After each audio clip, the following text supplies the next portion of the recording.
कामती जिल्हा परिषद आणि पंचायत समिती निवडणुकीच्या पार्श्वभूमीवर भाजपाला मोठं बळ मिळाल्याचं चित्र पाहायला मिळत आहे। कामती बुद्रुक येथे नुकतीच एक महत्त्वपूर्ण बैठक पार पडली। या बैठकीत बीजी ग्रुप आणि जेएस फाउंडेशन यांच्या वतीने भाजपाच्या दोन्ही उमेदवारांना जाहीर पाठिंबा देण्यात आला। यावेळी बोलताना भारतीय जनता पक्ष युवा मोर्चाचे तालुकाध्यक्ष अंकुश अवताडे यांनी सांगितलं की केंद्रापासून राज्यापर्यंत भाजप सत्तेत असल्यामुळे सर्वसामान्यांच्या समस्या सोडवणं आणि विकासाचे मूलभूत प्रश्न मार्गी लावणं अधिक सोपं होणार आहे। या जाहीर पाठिंब्यामुळे भाजप उमेदवारांचे बळ वाढल्याचा आत्मविश्वासही त्यांनी व्यक्त केला। या बैठकीदरम्यान युवा नेते अक्षय खताळ यांनी उपस्थितांशी संवाद साधत भाजप उमेदवारांची विकासाभिमुख भूमिका मांडली आणि स्थानिक प्रश्न सोडवण्यासाठी ठोस प्रयत्न करण्याची ग्वाही दिली।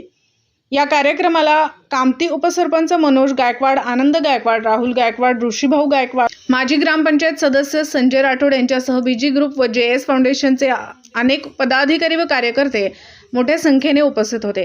कार्यकर्त्यांनी एक दिलाने काम करण्याचा निर्धार व्यक्त केला असून या जाहीर पाठिंब्यामुळे कामती बुद्रुक परिसरात भाजपाच्या प्रचाराला अधिक बळ मिळणार असल्याचं स्पष्ट दिसत आहे।